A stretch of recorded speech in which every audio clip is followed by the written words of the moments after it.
Ang putik sa palengke ng San Isidro ay hindi lamang basta dumi, kundi pinaghalong tubig ulan, nabubulok na gulay at dugo ng mga isda.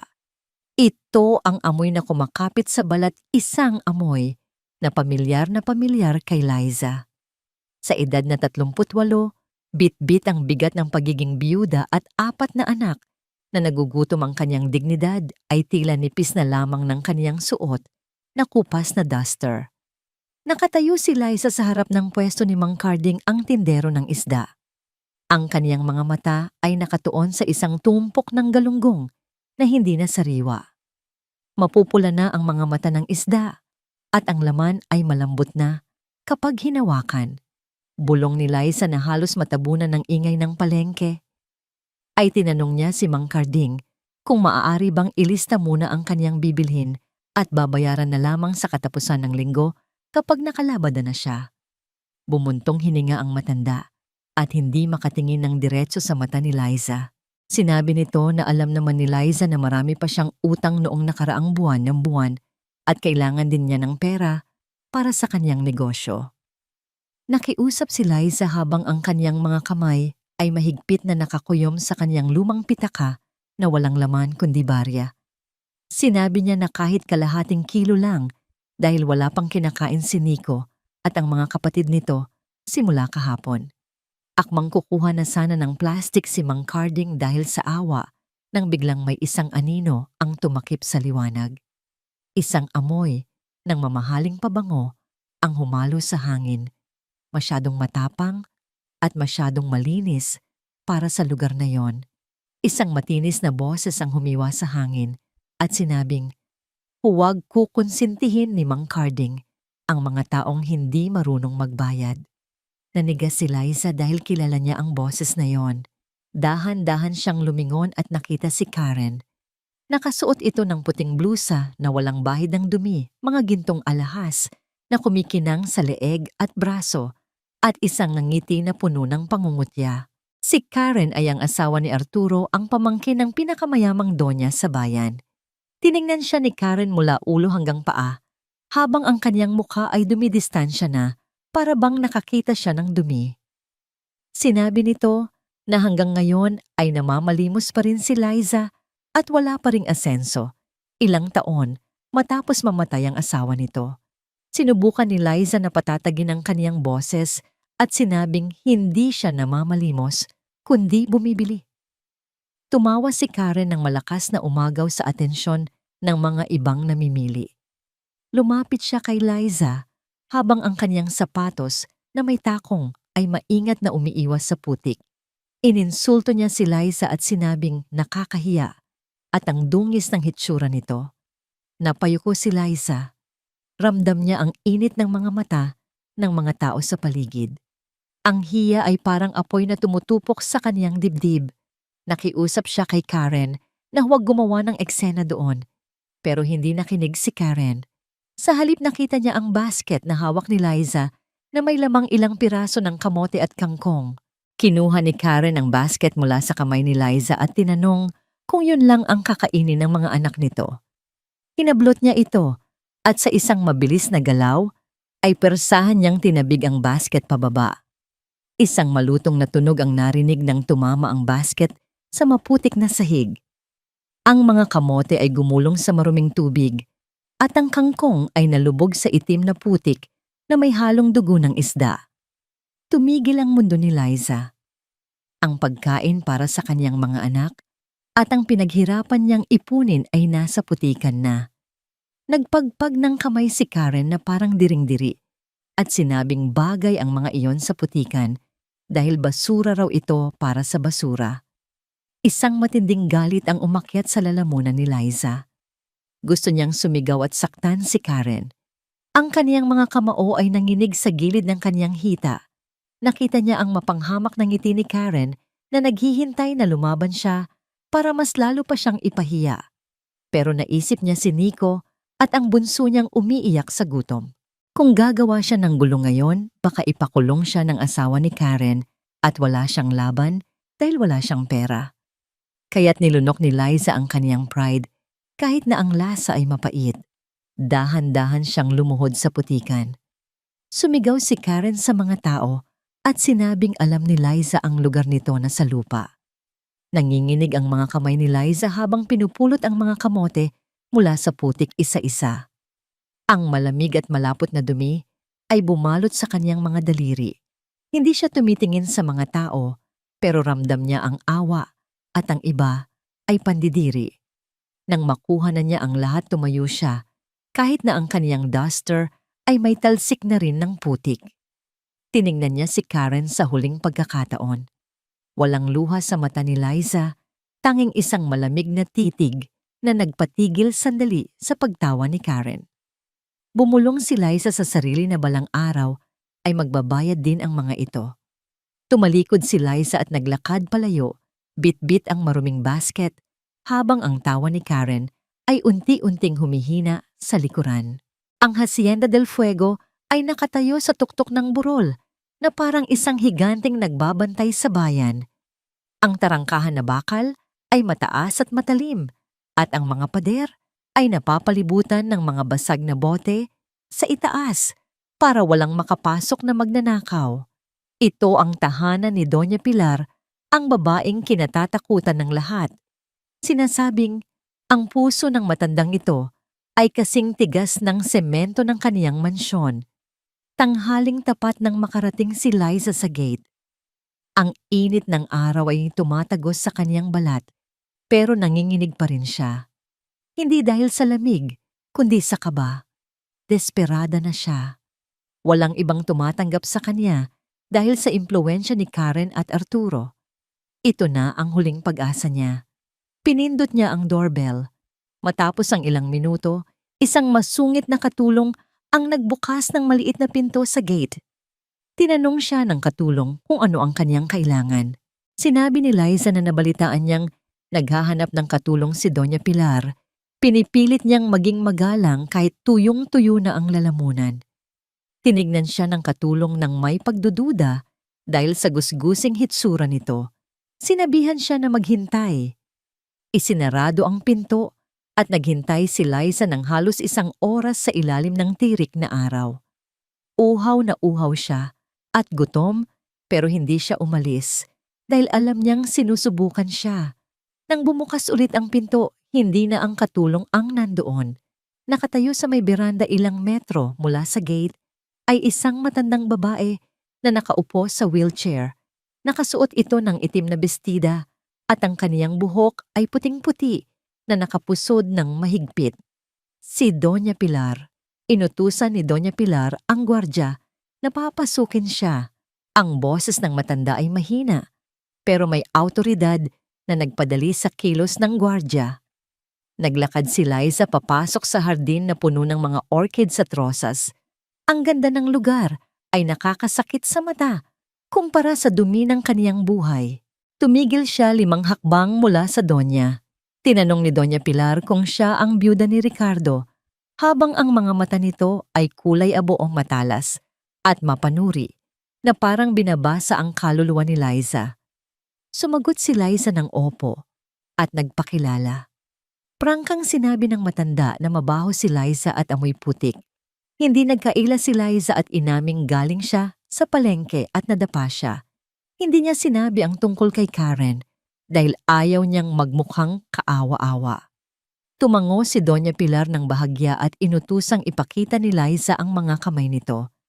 Iniabot ni Liza ang kaniyang mga kamay na magaspang maraming kalyo at may itim pa ng putik sa ilalim ng kuko kahit pinunasan na niya.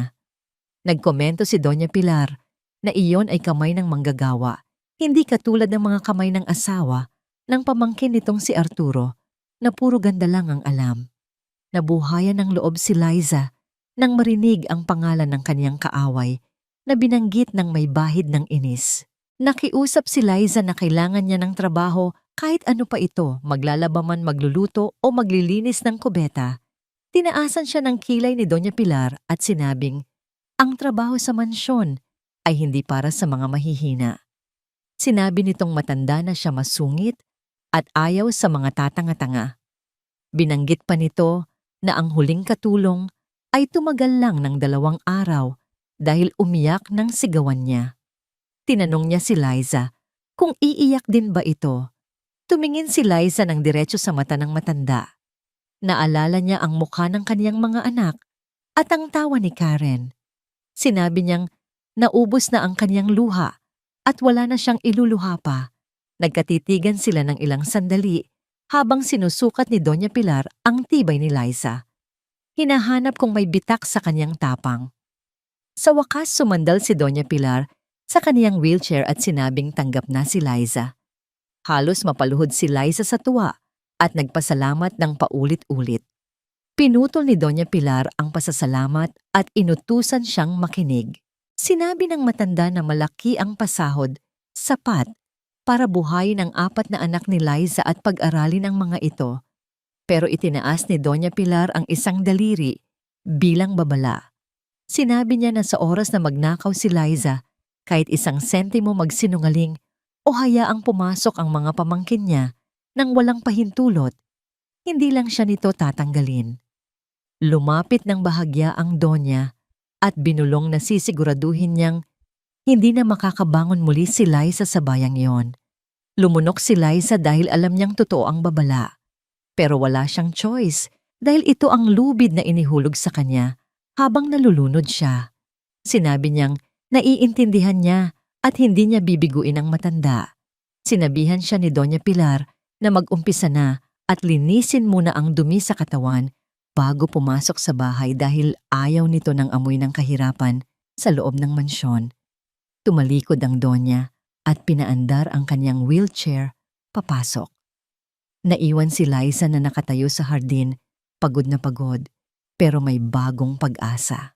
Handa siyang tiisin ang ugali ng matanda at magtrabaho hanggang dumugo ang kanyang mga buto para labanan ang gutom sa pagsisimula ng isang giyera na mas malaki pa kaysa sa inaasahan niya. Sa loob ng 2 linggo, natutunan ni Liza na ang Hacienda del Fuego ay hindi isang tahanan, kundi isang museo na bawal galawin. Ang bawat muebles ay antigo gawa, sanara, at kamagong na mas matanda pa sa kanya. Ang mga sahig ay gawa sa marmol na kailangang kiskisin ng nakaluhod hanggang sa makita mo ang sarili mong mukha sa kintab nito. Ang araw ni Liza ay nagsisimula bago pa sumikat ang araw. 4:00 ng madaling araw ay gising na siya para magluto ng almusal ni Doña Pilar. Ang oatmeal ay dapat may eksaktong dami ng gatas at ang kape ay hindi maaaring sobrang init o sobrang lamig. Isang umaga sinigawan siya ni Doña Pilar at tinulak ang tasa palayo dahil mapait daw ang kape. Tumapo ng mainit na likido sa bagong plansang mantel. Agad na pinunasan ni Liza ang mesa hindi umiimik at hindi nagrereklamo at nangakong papalitan niya ito agad. Araw-araw ay ganito ang kaniyang buhay. Ang mga mata ni Doña Pilar ay laging nakasunod kay Liza, laging naghahanap ng mali. Isang alikabok sa ibabaw ng piano ay nangangahulugan ng sermon. Isang minutong huli sa pagbibigay ng gamot ay may katapat na paggalit. Pero hindi sumuko si Liza. Bawat sigaw ay tinatanggap niya ng tahimik. Sa kanyang isip ang bawat sermon ay katumbas ng sweldo na magpapakain kay Nico sa kambal at sa bunso. Pero may isang bagay na mas nakakapagod kaysa sa trabaho. Ito ay ang pagdating ng mga bisita tuwing Martes. Dumating ang kotseng itim ni Arturo, makintab at laging bagong linis, at pumasok sa gate na parang siya na ang may-ari ng lugar. Kasama niya si Karen na laging may bit-bit na basket ng prutas na mukhang binili lang sa tabi-tabi para masabing may dala. Sila ang mga buwitre na nag-aabang sa pagbagsak ng matandang leon para kainin ang laman nito. Bumati si Arturo sa kanyang tita nang may halong pilit na saya habang papasok sa sala at nagtanong kung kumusta ang pakiramdam ng matanda. Ibinaba ni Doña Pilar ang diaryong binabasa at tinignan ng pamangkin sa ibabaw ng kaniyang salamin. Sinabi niyang buhay pa siya kung yun ang gustong malaman ni Arturo at humingi ng pasensya kung nadismaya ito sa balita.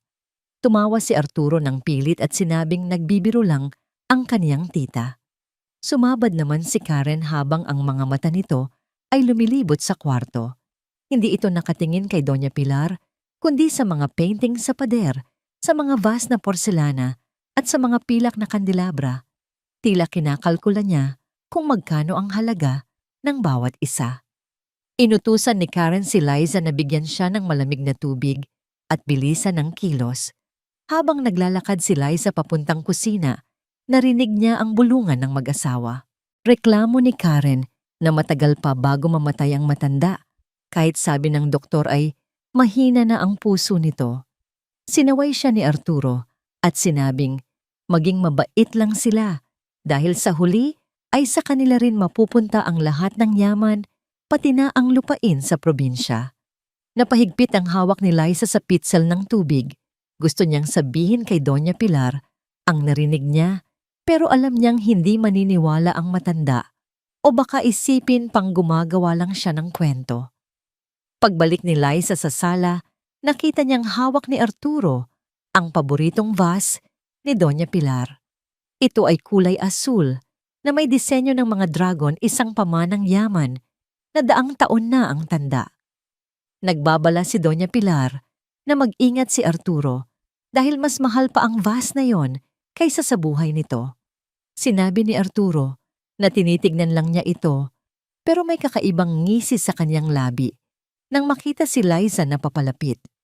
Sa isang iglap, sadyang binitawan ni Arturo ang vase. Hindi ito dumulas, kundi sadyang binitawan. Nakita ni Liza ang pagbukas ng mga daliri ni Arturo. Isang matinis na tunog ng nabasag na porselana ang umalingaw-ngaw sa tahimik na silid nang tumama ang vase sa sahig na marmol. Ang asul na dragon ay naging libu-libong piraso. Umikot si Arturo at umarte na nagulat. Agad niyang tinuro si Liza at sinisisi ito. Sinabi niyang ginulat siya ni Liza sa pagpasok nito kaya niya nabitawan ang vase. Nanlaki ang mata ni Liza at sinabing wala siyang ginawa at nakatayo lang siya doon. Tumayo si Karen para gatungan ng asawa at sinabing nakita niyang sumulpot si Liza sa likod ni Arturo. Tinawag pa niyang malas ang katulong at tinuro ang basag na paboritong vase ng Donya. Lahat ay tumingin kay Doña Pilar. Ang mukha ng matanda ay blanko at walang emosyon. Tiningnan niya ang mga basag na piraso sa sahig pagkatapos ay tumingin kay Arturo at huli kay Liza. Alam ni Doña Pilar ang totoo. Nakita niya sa refleksyon ng salamin sa dingding kung paano sadyang binitawan ni Arturo ang vase. Ginagawa ito ni Arturo para subukin ang pasensya niya at para tanggalin si Liza. Inutusan ni Doña Pilar si Liza na linisin ang kalat sa malamig na boses. Nagprotesta si Arturo at sinabing dapat bayaran ni Liza ang nabasag, pero inulit lang ni Doña Pilar ang utos na linisin ito. Lumuhod si Liza. Alam niyang sinusubukan siya ng Donya. Ito ay isang pagsubok ng katapatan at tatag. Kung magrereklamo siya, talo siya. Gamit ang kaniyang mga kamay, sinimulan niyang pulutin ang matatalim na piraso ng porselana. Ininsulto siya ni Karen at sinabing gamitan daw ng walis. Hindi sumagot si Liza. Pinulot niya ang isang malaking piraso at isang matalim na gilid ang humiwa sa kaniyang hinlalaki. Tumulo ang dugo, matingkad na pula, laban sa puting porselana. Napangiwi si Liza sa hapdi pero hindi siya tumigil. Patuloy niyang pinulot ang mga bubog habang ang dugo ay tumutulo sa sahig. Pinanood siya ni Doña Pilar at nakita ang dugo. Nakita niya ang panginginig ng kamay ni Liza, pero nakita rin niya na hindi tumutulo ang luha ng babae. Nang matapos tumayo si Liza, hawak ang mga basag na piraso sa kaniyang dumudugong kamay at humingi ng paumanhin sa gulo. Tumangulang si Doña Pilar at hinarap sina Arturo at Karen. Inutusan niya ang mga ito na umuwi na dahil masama ang pakiramdam niya. Sinubukan pang mga tuwiran ni Arturo pero tinaasan siya ng boses ni Doña Pilar. Sinigawan niya ang mga ito na umalis at huwag babalik hanggat hindi niya sinasabi. Padabog na umalis ang mag-asawa pero bago lumabas ay binigyan ni Arturo si Liza ng isang tingin na nangangako ng higanti. Nang makaalis na sila at tumahimik na ang mansyon, lumapit si Doña Pilar kay Liza. Inutusan niya itong pumunta sa kusina at gamutin ang sugat. Sinabi ng matanda na Alam niyang hindi si Liza ang nakabasag. Nag-iwan si Doña Pilar ng isang aral kay Liza. Sinabi niya na, sa bahay na yun minsan ay kailangan mong dumugo para manatiling nakatayo. Nang araw na yon nakita niya ang dugo ni Liza at nakita niyang hindi ito tumakbo. Mula sa araw na yon nagbago ang pakikitungo ni Doña Pilar kay Liza. Hindi na ito naging mas mabait pero naging mas makatao. Binibigyan na niya si Liza ng mga lumang damit para sa mga anak nito at minsan ay nag-iiwan ng sobrang pagkain para sa pamilya ni Liza. Ngunit ang katahimikan ay panandalian lamang. Isang linggo matapos ang insidente ng bus, isang tawag ang dumating mula sa Amerika. Ang anak ni Doña Pilar, na matagal nang hindi umuuwi, ay nagpadala ng mensahe. Ang kanyang apo si Kai, ang 6 na taong gulang na batang lalaki na tagapagmana ng lahat ay uuwi sa Pilipinas para magbakasyon. Nang dumating si Kai, dala niya ang enerhiya ng isang bagyo. Siya ay spoiled makulit at walang kinakatakutan. Tumatakbo siya sa buong mansyon at sinisigawan ang mga tao. Para kay Arturo at Karen, si Kai ay isang banta sa kanilang mana. Para kay Doña Pilar, siya ang huling pag-asa ng pamilya. At para kay Liza, si Kai ay magiging mitya ng isang pangyayari na magbabago ng kaniyang buhay magpakailanman. Ang araw ng Sabado ay mainit at maalinsangan.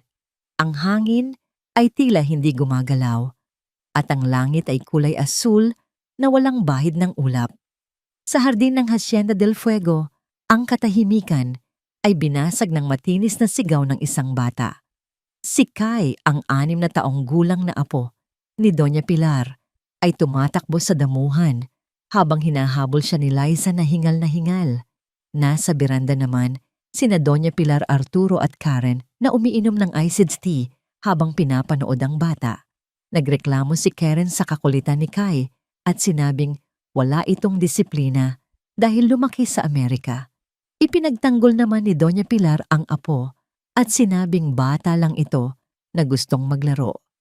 Nagkunwaring nag-aalala si Arturo at sinabing baka mapunta ang bata sa likod bahay kung saan nakakulong si Brutus, ang malaking asong Rottweiler na bantay ng hasyenda. Kambanteng sinabi ni Doña Pilar na nakasara ang gate at nakakadena ang aso. Ngunit hindi nila alam na kanina lamang ay dumaan si Arturo sa likod bahay at sadyang iniwang hindi maayos ang pagkakasarado ng trangka ng gate. Sa hardin sinundan ni Kai ang isang makulay na paru-paro papunta sa gilid ng mansyon, direkta sa gate na bahagyang nakabukas. Tinawag ni Liza ang bata, ngunit mabilis itong nakapasok sa teritoryo ng aso. Sa ilalim ng puno ng akasya, nagising si Brutus nang maamoy ang bata. Tumayo ang dambuhalang aso at kumalansing ang lumang kadena sa leeg nito. Sa halip na matakot, lumapit pa si Kai sa aso at binati ito. Nakarating si Liza sa gate at nakita ang panganib.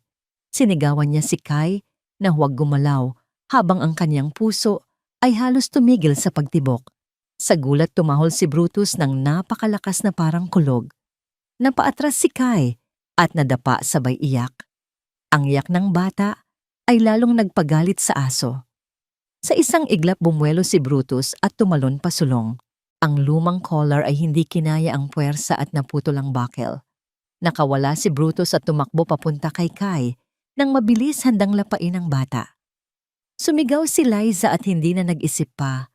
Tumakbo siya ng mabilis at tinalon ng mababang bakod.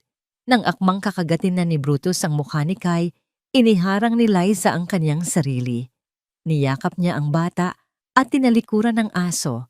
Narinig ang tunog ng pagbaon ng ngipin ni Brutus sa kanang balikat ni Liza. Ang sakit ay napakatindi na parang tinusok ng nagbabagang bakal. Sumigaw si Liza sa sakit pero hindi niya binitawan si Kai. Sinipa niya ang aso at sinisigawan ito na umalis. Pero hindi bumitaw si Brutus at kinaladkad siya habang nagsimulang bumaha ang dugo sa kaniyang damit. Narinig ang mga sigaw mula sa beranda. Sina Arturo at Karen ay paralisado sa takot habang si Doña Pilar ay sumisigaw ng tulong pero hindi makatayo. Humingi ng tulong si Liza pero si Arturo na dapat ay tumulong ay tumakbo pa atras. Alam ni Liza na kung hindi siya lalaban ay mamamatay silang dalawa. Binitawan niya si Kai sandali at inutusan itong tumakbo. Hinarap ni Liza ang aso. Nang tumalon ulit si Brutus, itinaas ni Liza ang kanyang kaliwang braso na binalot niya ng tela ng kanyang apron para salagi ng kagat. Habang nakakagat ang aso sa kanyang kaliwang braso, kinuha ni Liza ang isang matulis na bato sa lupa gamit ang kanyang kanang kamay na duguan. Buong lakas, habang umiiyak sa sakit at galit, pinalo niya ang nguso ng aso ng paulit-ulit. Ang nanay na nasa loob ni Liza ay lumabas na parang isang tigre na ipinagtatanggol ang kanyang anak. Sa ikatlong palo, tinamaan niya ang ilong ng aso ng napakalakas kaya bumitaw ito at umatras habang umuungol. Hindi tumigil si Liza. Tumayo siya kahit duguan at punit-punit ang damit. Dinampot niya ang isang malaking sanga ng kahoy at hinarang ang sarili sa harap ni Kai. Sinigawan niya ang aso ng may boses na puno ng bangis at ang kaniyang mga mata ay nanlilisik. Nakita ni Brutus na hindi na ito biktima, kundi kalaban. Tumalikod ang aso at tumakbo, pabalik sa puno. Dumating ang mga hardinero at nahuli ang aso. Lumabas si Arturo mula sa pinagtataguan at kunwaring nag-aalala kay Kai, pero tumakbo ang bata kay Liza na nakaluhod na sa lupa dahil sa panghihina. Hinawakan ni Liza ang mukha ng bata at tinanong kung ayos lang ito. Tumango si Kai. Tumingin si Liza sa beranda at nakita si Doña Pilar na umiiyak habang nakatakip ang kamay sa bibig. Sa sandaling iyon, naramdaman ni Liza ang pag-ikot ng mundo at tuluyan siyang nawalan ng malay. Ang huli niyang narinig ay ang iyak ni Kai at ang malakas na utos ni Doña Pilar na ilabas ang kotse para dalhin siya sa ospital. Ang dugo ni Liza ay humalo sa lupa ng Hacienda del Fuego. Isang sakripisyo na hindi mababayaran ng pera at magtatali sa kapalaran niya at ng pamilya Mendoza magpakailanman. 3 araw ang lumipas bago nagising si Liza sa puting kwarto ng ospital.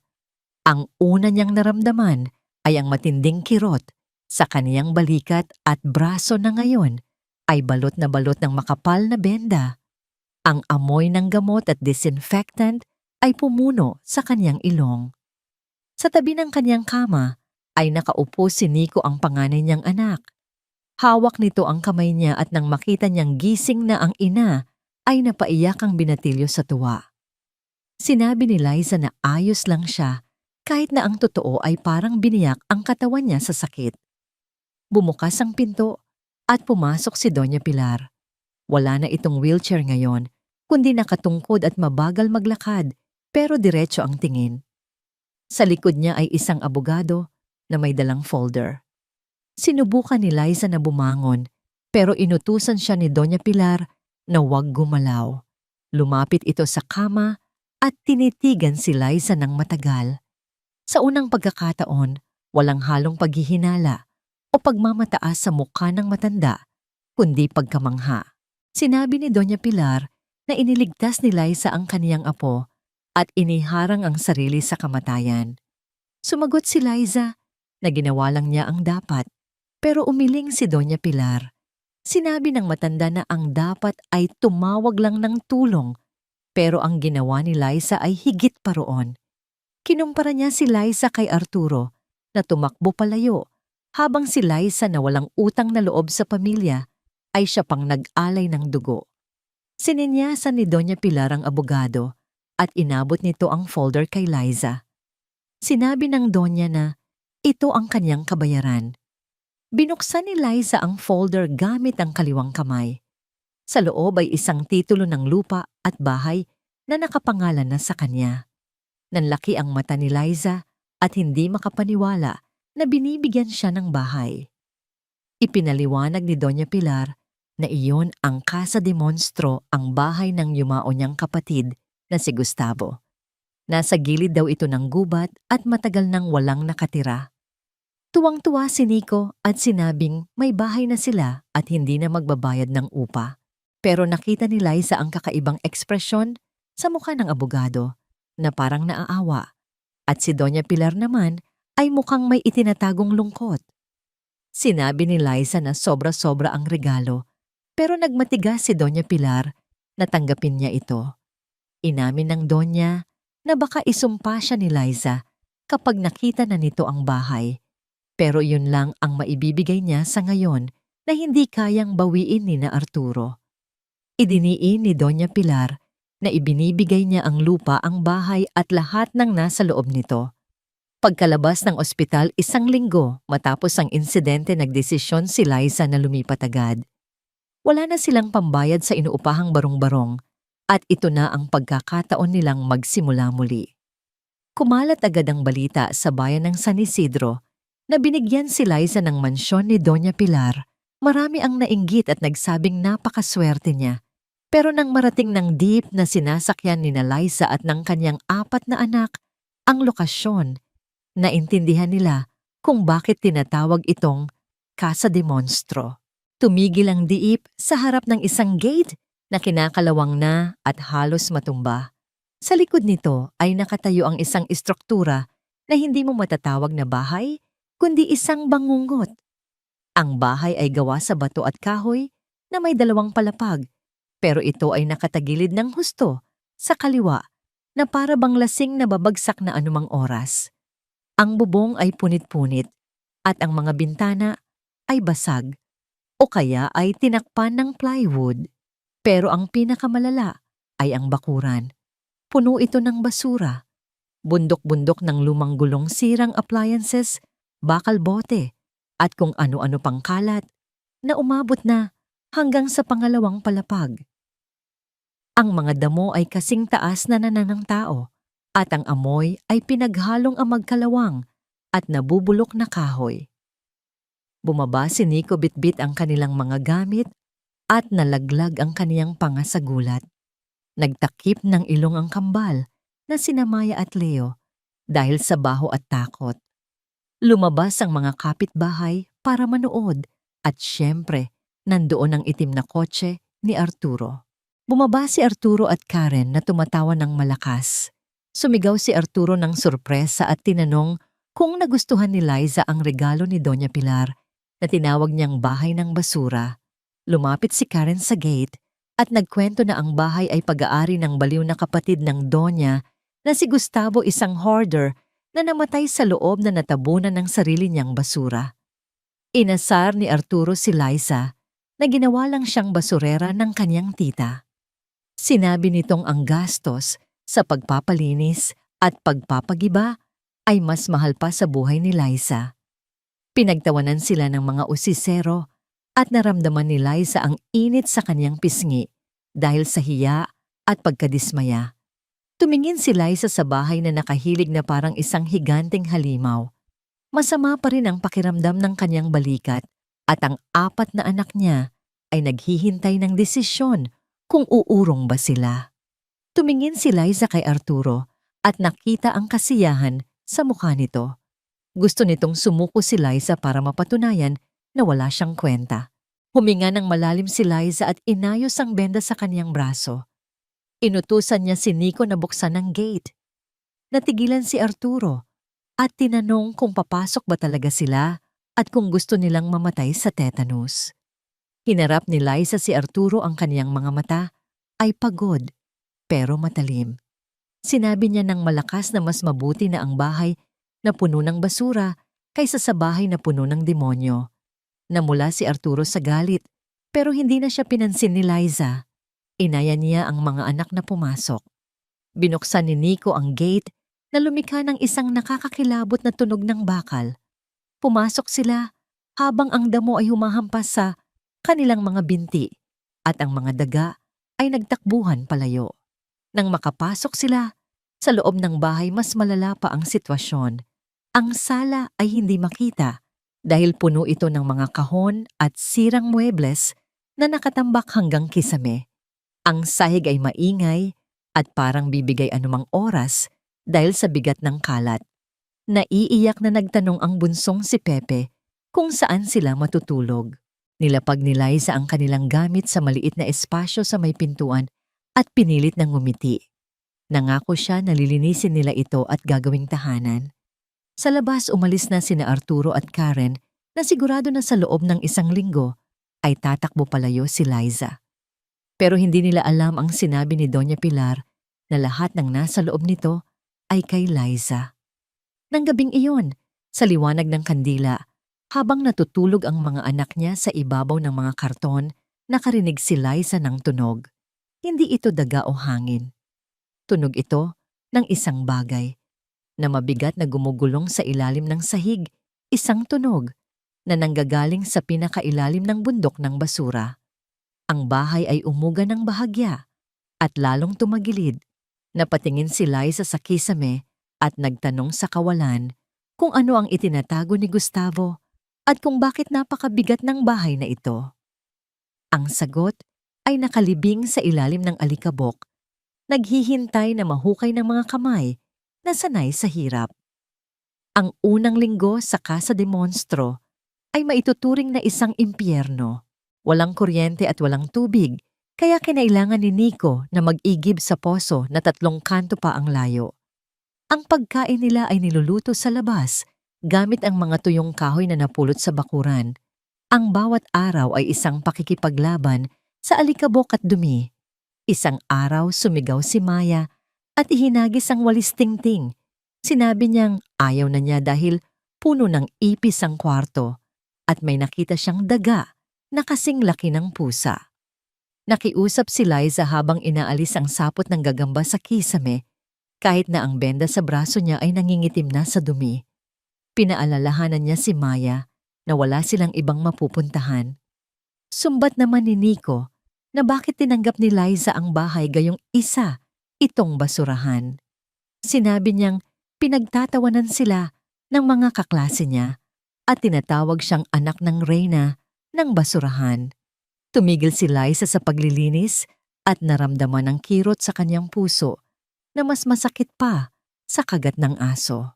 Sinabi niya kay Nico ng mahinahon, pero matigas na, huwag mamaliitin ang bubong na sumisilong sa kanila.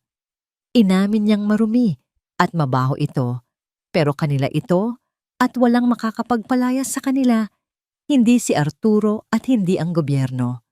Padabog na lumabas si Nico at sinipa ang isang lata ng pintura na natuyo na.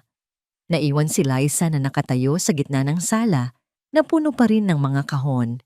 Napatingin siya sa paligid at napansin na ang sahig ay nakahilig ng husto sa kaliwa. Kaya't kapag naglalagay ng bola sa sahig, ay gumugulong ito nang mabilis papunta sa isang partikular na pader sa dulo ng pasilyo na natatakpan ng bundok ng mga lumang dyaryo at libro. Kinabukasan, nagising si Liza na masama ang pakiramdam at kumikirot ang mga sugat. Pero kailangan niyang kumilos, kaya sinimulan niyang linisin ang area kung saan pinaka-nakahilig ang bahay. Ito ang pinakamabigat na parte kung saan nakatambak ang libo-libong libro na ang iba ay nabasa na ng ulan o kinain na ng anay. Tinawag ni Liza si Nico para tumulong. Kahit masama ang loob, lumapit si Nico at nagreklamo na puro lumang libro lang ang mga yon at dapat na lang sunugin.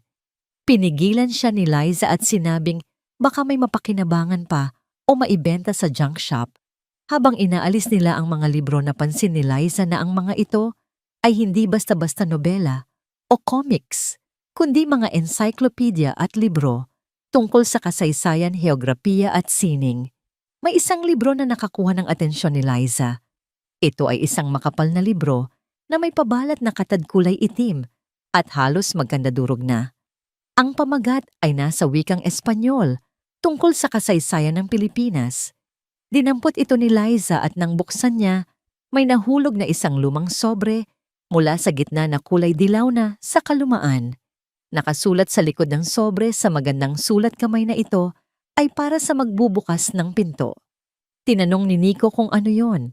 Binuksan ni Liza ang sobre at nakita ang isang sulat na may petsang 1985.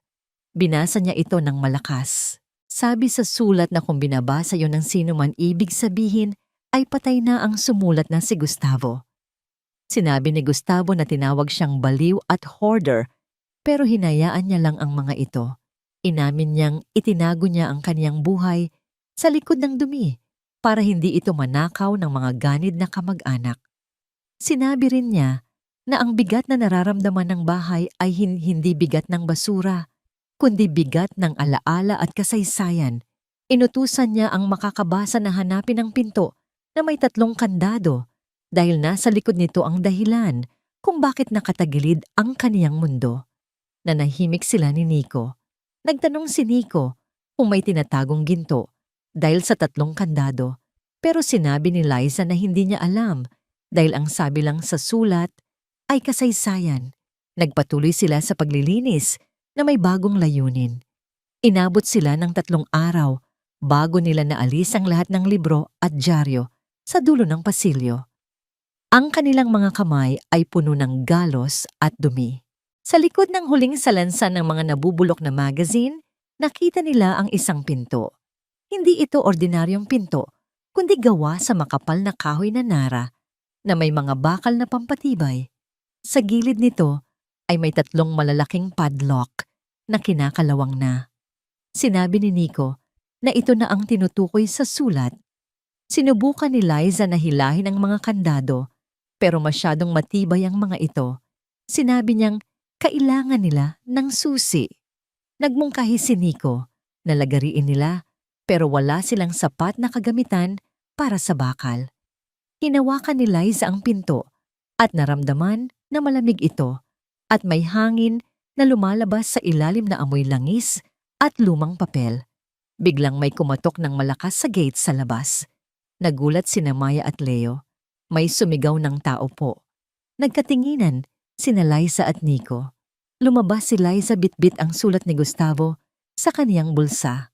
Pagdating niya sa gate, nakita niya ang isang lalaking nakauniporme ng munisipyo at sa likod nito ay nakatayo si Arturo na nakangisi habang nakasandal sa kaniyang kotse. Nagpakilala ang lalaki bilang Inspector Gomez ng Engineering Office. Sinabi nito na nakatanggap sila ng reklamo na ang istruktura ay delikado sa publiko kaya kailangan nilang inspeksyonin. Nagulat si Liza at sinabing wala naman silang pinipinsala at naglilinis lang sila. Sumabad si Arturo at sinabing baka gumuho ang bahay at madamay ang mga kapitbahay. Iginiit ni Arturo na concern lang siya sa safety ng mga bata. Alam ni Liza na kasinungalingan iyon at gusto lang siyang palayasin ni Arturo. Sinabi niyang pribadong pag-aari iyon pero iginiit ng inspektor na trabaho nilang siguraduhin na walang mamatay. Pumasok sila nang walang pasabi. Sinadya ni Arturo na banggain ang balikat ni Liza na may sugat at nagkunwaring aksidente lang iyon. Umikot ang inspektor sa paligid ng bahay habang nagsusulat sa clipboard. Sinabi nitong mahina ang pundasyon, bitak-bitak ang pader, at ang pagtagilid ay lampas na sa safe limit. Tumigil ang inspektor sa tapat ng pinto ng bahay at sinabi kay Liza na ang bahay ay condemned at hindi ligtas tirahan. Napaatras si Liza at nagtanong kung saan sila pupunta. Sinabi ng inspektor na bibigyan sila ng 40 oras para lisanin ang lugar bago nila ito iselyo at inabutan si Liza ng notice to vacate. Nagreklamo si Nico kung saan sila pupunta sa loob ng 2 araw. Tumawa si Arturo at sinabing problema na nila iyon. Inalok ni Arturo na ibenta na lang ni Liza ang lupa sa kanya sa murang halaga at bibigyan niya ito ng pamasahe pauwi sa probinsya. Nakuyom ni Liza ang kanyang kamao at naramdaman ang init ng sulat ni Gustavo sa kanyang bulsa. Naalala niya ang tungkol sa pinto na may 3 kandado. Naisip niya na kung paaalisin sila, kailangan nilang buksan ang pintong yon ngayon din. Dahil baka nandoon ang sagot o yaman na pwedeng ipambayad sa repair. Inutusan ni Liza na umalis na sina Arturo at ang inspektor. Iginiit niya na may 48 oras pa siya, kaya habang hindi pa tapos ang oras siya pa rin ang may-ari. Kumuha si Liza ng walis tambo at akmang hahampasin si Arturo. Tumakbo palabas si Arturo habang tinatawag na baliw si Liza. Nagbanta ito na sa Lunes ay ipapagiba niya ang bahay. Nang makaalis ang mga ito, isinarado ni Liza ang gate at nilock ito. Humarap siya kay Nico na may determinasyon sa mata. Inutusan niya si Nico na hanapin ang martilyo bareta at lahat ng pwedeng ipanira ng bakal. Sinabi niya na hindi sila matutulog ngayong gabi dahil bubuksan nila ang pintong iyon kahit anong mangyari. Ang balita tungkol sa notice to vacate ay kumalat sa bayan na parang apoy sa tuyong damuhan. Kinabukasan habang namimili si Nico ng tinapay, narinig niya ang bulungan ng mga tao na nagsasabing kawawa ang pamilya dahil paalisin na naman habang ang iba naman ay sumasang-ayon na tama lang yon dahil delikado ang bahay. Sa Casa de Monstro ang tensyon ay parang kable ng kuryente na malapit nang maputol. Nagtatrabaho si Liza sa bakuran gamit ang isang mahabang itak. Tinatabas niya ang matataas na talahib na nakapalibot sa bahay at bawat hampas ng itak ay may kasamang galit at frustration. Ang mga anak niya ay abala rin.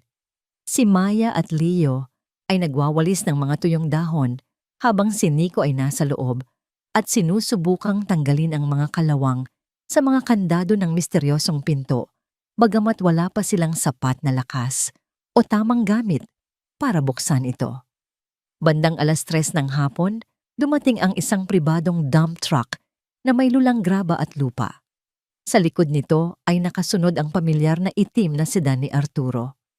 Bumaba si Arturo na naka-shades at polo shirt na puti, kasama ang 2 lalaking mukhang maton na malalaki ang katawan at may mga tattoo sa braso. Inutusan ni Arturo ang mga ito na ibagsak ang kargamento sa mismong daanan, papasok sa gate ni Liza.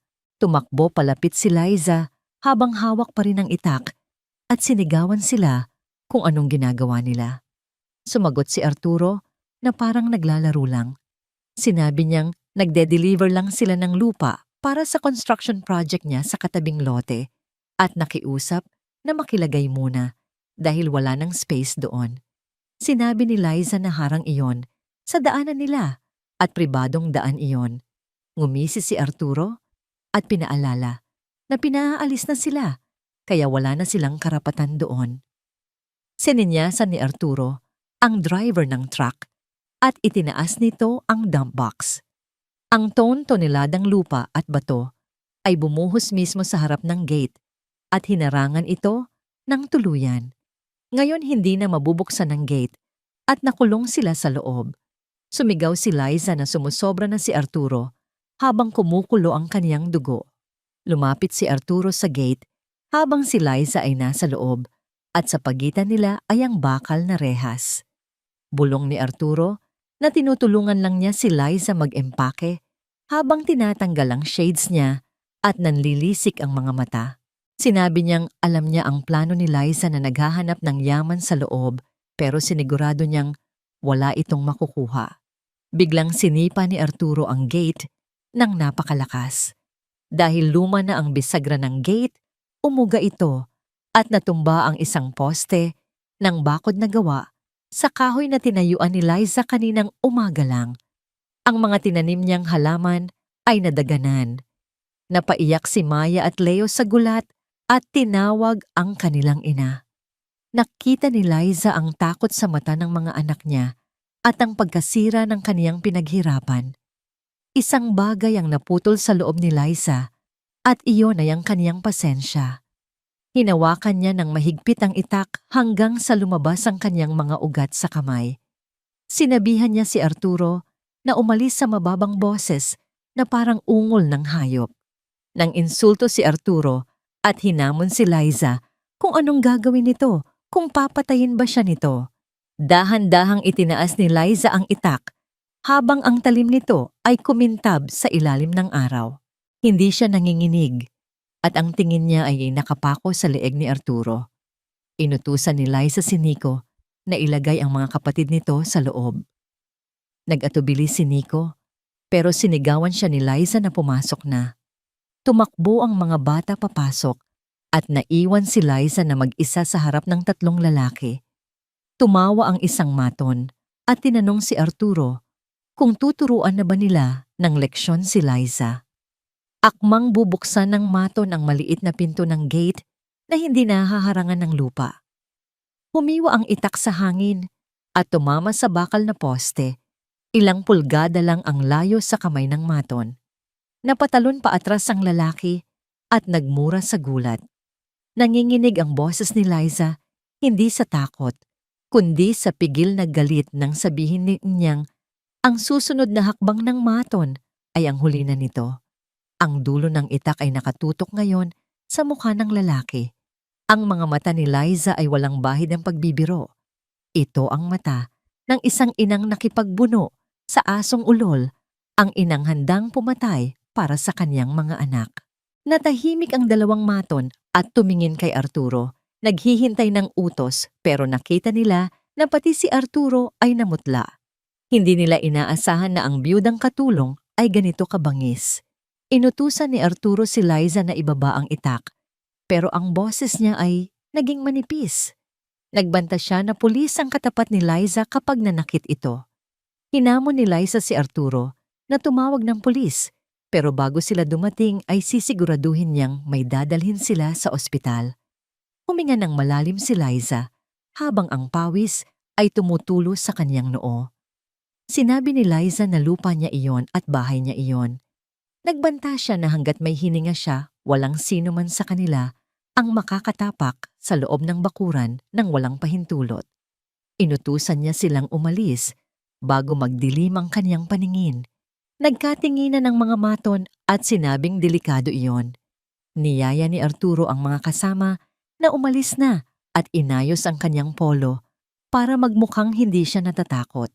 Sinabi niyang tignan nila bukas kung uubra ang itak ni Liza sa bulldozer pagbalik nila kasama ang demolition team.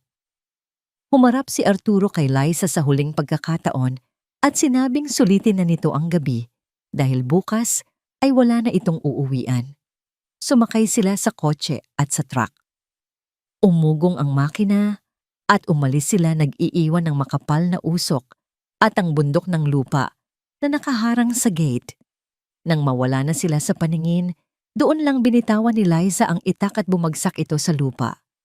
Nang hina ang kaniyang mga tuhod at napaupo siya sa damuhan, nagsimulang manginig ang kanyang buong katawan habang ang adrenaline ay nawawala na at pinalitan ng takot. Tumakbo si Nico palabas ng bahay kasunod ang mga kapatid at niyakap nila si Liza. Umiiyak si Maya at sinabing natatakot siya. Binulungan ni Liza ang mga anak na huwag matakot dahil napaalis nila ang mga ito. Nag-alala si Nico na babalik sila bukas na may dalang bulldozer. Tumingin si Liza sa bahay na nakatagilid marumi at ngayon ay may harang na lupa sa harap. Mukha itong kawawa at talo.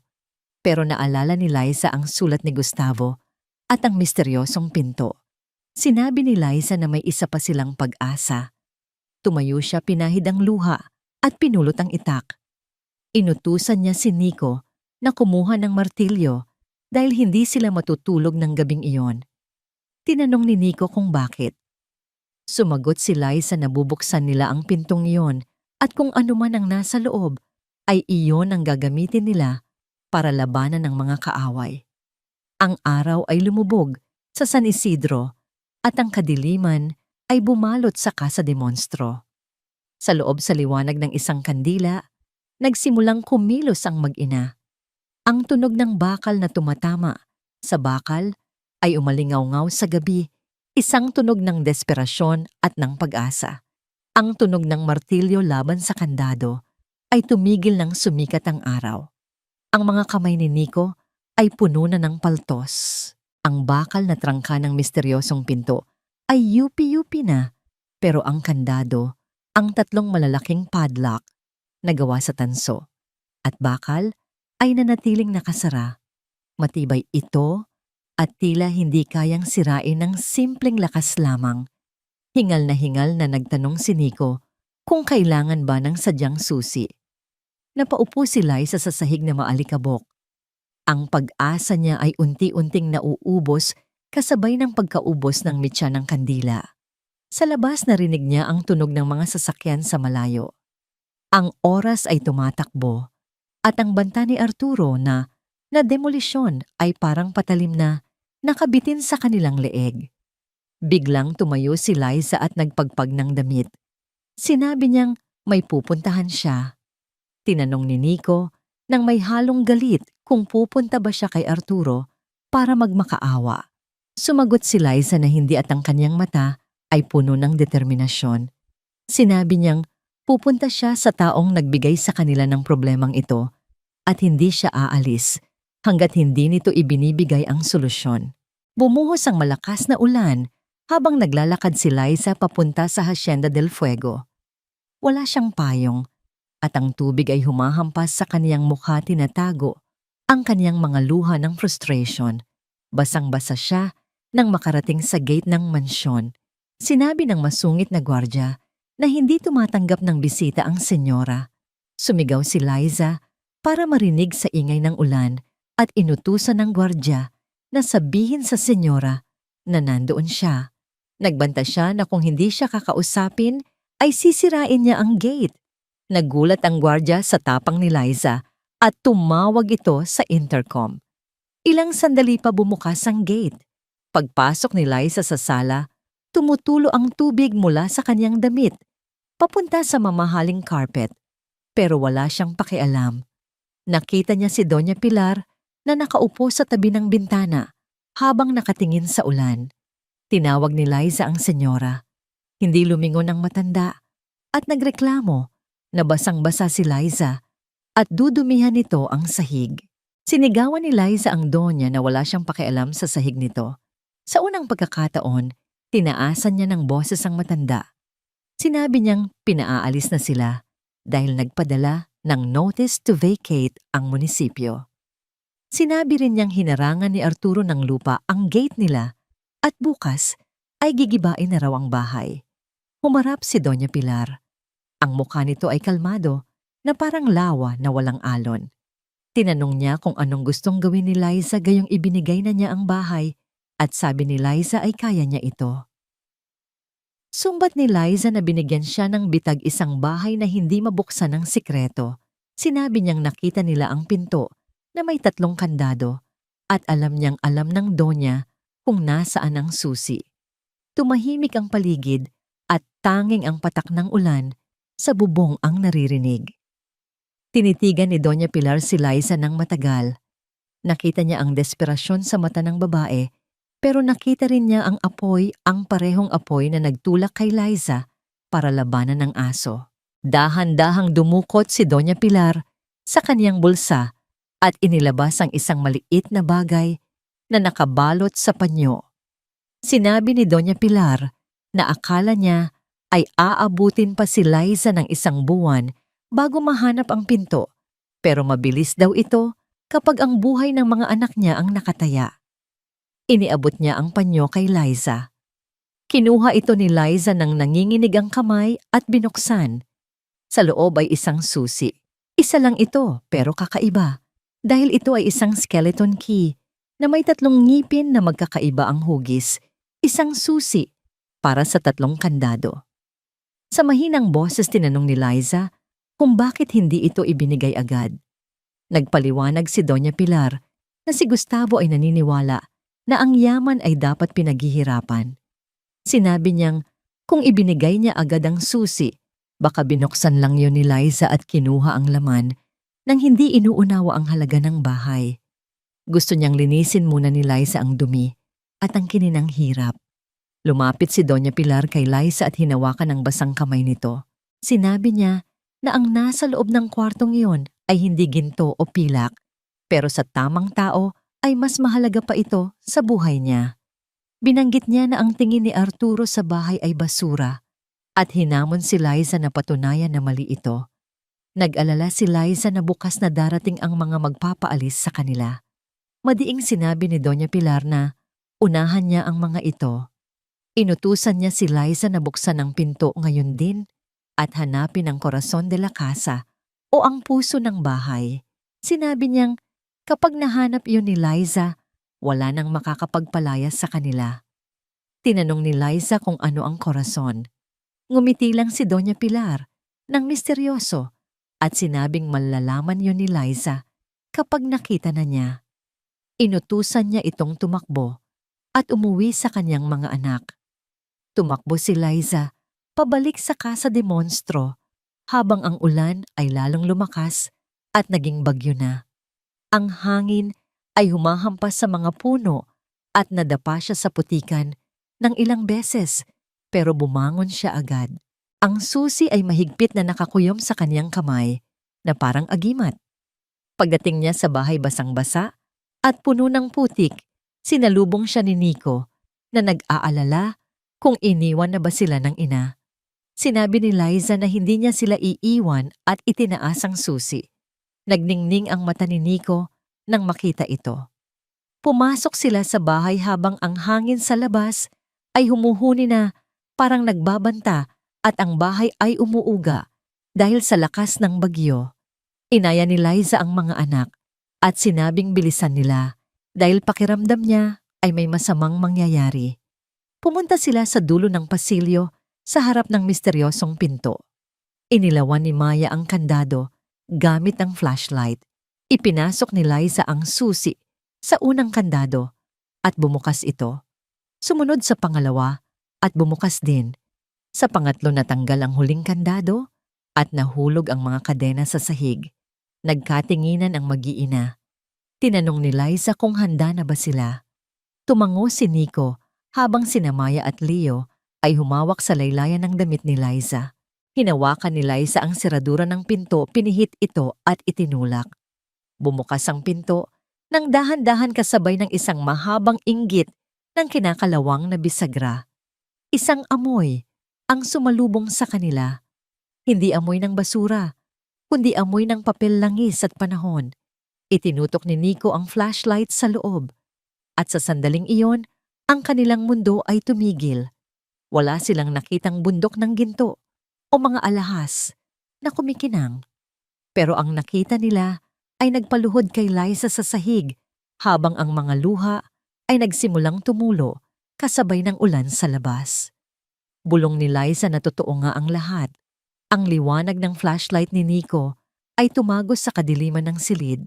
Sa unang tingin, mukha itong isang lumang bodega na puno ng mga estante kahon at mga bagay na nakatakip ng puting tela na ngayon ay kulay abo na dahil sa alikabok. Pero nang tanggalin ni Liza ang unang tela na malapit sa pinto, naintindihan niya kung bakit mabigat ang bahay. Sa ilalim ng tela ay hindi kahoy o bato, kundi isang printing press, isang makinang pang-imprenta na gawa sa purong bakal mula pa noong panahon ng Kastila. Ang mga gulong at gear nito ay matitibay at mabibigat. Tinanong ni Maya kung ano yon. Sumagot si Liza habang hinahaplos ang malamig na bakal na isa yung makina na pang-imprenta ng dyaryo dati. Nagpatuloy sila sa pagpasok. Ang silid ay malawak, halos kasing laki ng buong sala at bawat sulok ay may laman. Sa kaliwang pader, may mga estante na puno ng libu-libong vinyl records at mga cylinder phonograph, ang mga unang uri ng recording ng musika. Sa kanan, may mga cabinet na gawa sa bakal na may label ng taong 1890 hanggang 1900.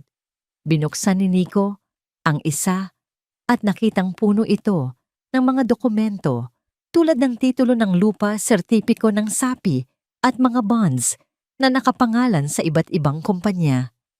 Tinanong ni Nico kung pera ba yon habang hawak ang isang papel na may nakasulat na Bangko Espanyol Filipino. Sinabi ni Liza na hindi niya alam kung pwede pa yung gamitin pero mukhang importante ang mga ito. Ang pinakakamangha-mangha ay nasa gitna ng silid. May isang malaking mesa doon na may mga glass case o lalagyang salamin. Sa loob ng salamin ay mga bagay na akala mo sa museo lang makikita. May isang teleskopyo na gawa sa tanso at isang set ng kubyertos na pilak na may nakaukit na coat of arms ng pamilya Mendoza. At sa gitna may isang lumang manika na gawa sa porselana, suot ang isang trahe de mestiza na tadtad ng burda.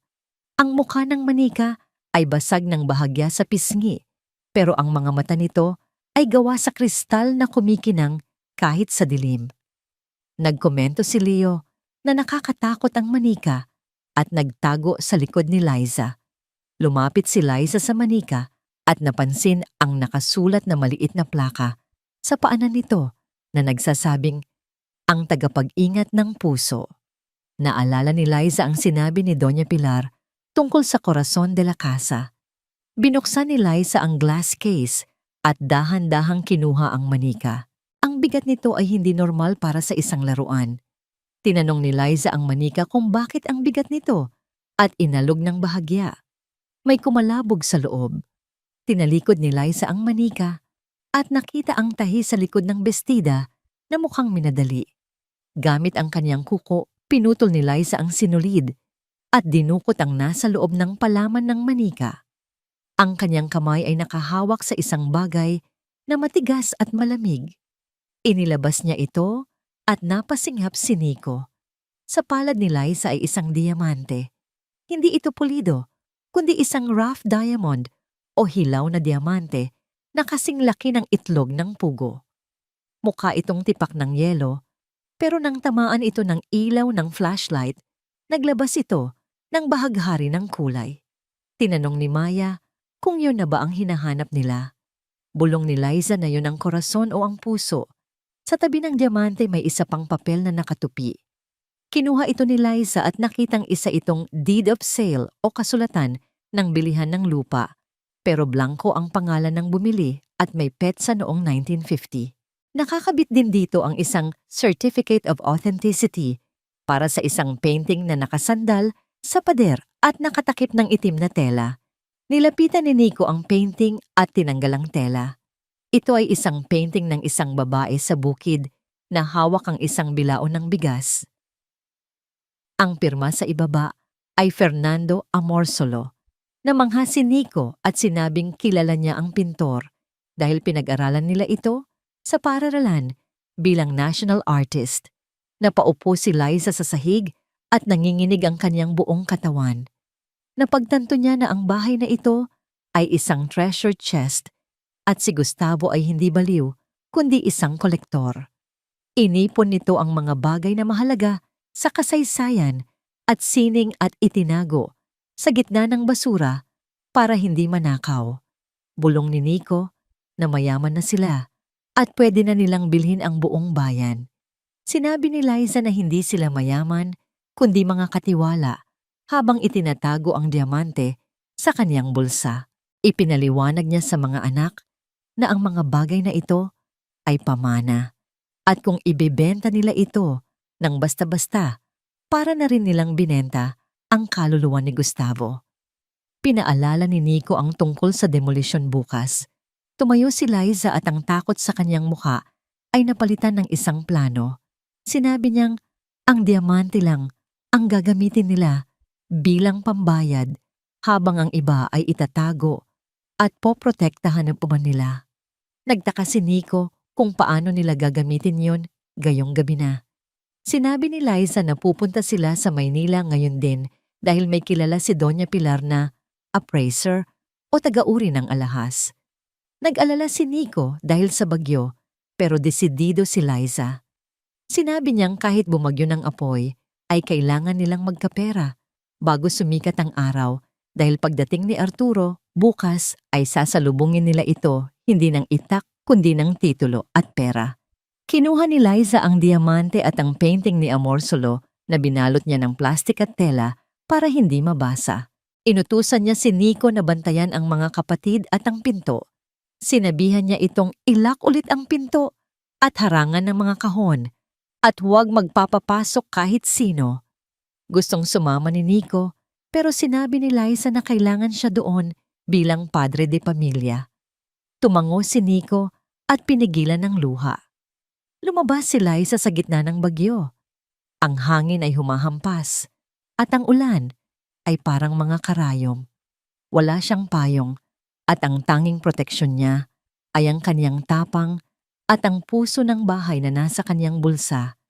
Sumakay siya sa huling bus pa Maynila Bahasa at nilalamig pero ang kanyang puso ay nag-aapoy. Ito ang pinakamahabang gabi ng kaniyang buhay at sa dulo nito ay maghihintay ang umaga ng paghuhukom. 4:00 ng madaling araw, humina na ang bagyo pero ang hangin ay nananatiling malamig at mapanganib. Sa loob ng Casa de Monstro hindi natutulog si Nico. Hawak niya ang isang piraso ng kahoy na may pako sa dulo at nakaupo sa harap ng hinarangang pinto ng silid ng alaala.